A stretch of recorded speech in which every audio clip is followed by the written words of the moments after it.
Chairman ممنوع town ملک عارف ایوان نے سید زین علی شاہ کے ہمراہ سینٹ سالڈ ویسٹ مینجمنٹ بورڈ کے M D Tariq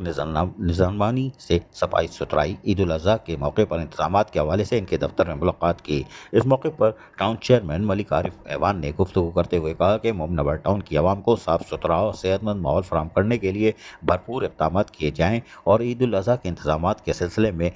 contingency plan مرتب کر کے کلیکشن پوائنٹس کی تفصیلات فراہم کرنے کی کوشش کی جائے کہ ہمیں وہ فراہم کیا جائے کہ سالڈ ویسٹ مینجمنٹ بوجھ کون سا بوجھ ڈالنے والا ہے۔ گزشتہ سال کے مقابلے میں علائشوں کو جمع کرنے کے لیے کلیکشن پوائنٹس کی تعداد، ہر یونین کمیٹی میں گاڑیوں کی تعداد میں بھی اضافہ کیا جائے تاکہ گزشتہ سال کی نسبت اس سال بھی ٹاؤن کی عوام کو بہتر سہولیات فراہم کر سکیں۔ Managing director Sindh solid waste management board Tariq Ali Nizamani نے بات چیت کرتے ہوئے کہا کہ عید الاضحیٰ کے انتظامات کے سلسلے میں حکمت عملی کر لی گئی ہے۔ کنٹیجنسی پلان پر بریفنگ دیتے ہوئے کہا کہ عید الاضحیٰ انتظامات کے سلسلے میں جس میں کلیکشن پوائنٹس اور ہر یوسی میں مشینری، سزوکیوں اور عملے کی تعداد درج ہوگی اور یہ تمام چیزیں فراہم کر دی جائیں گی۔ عزیز عارف، KBS بلدیاتی نیوز، کراچی۔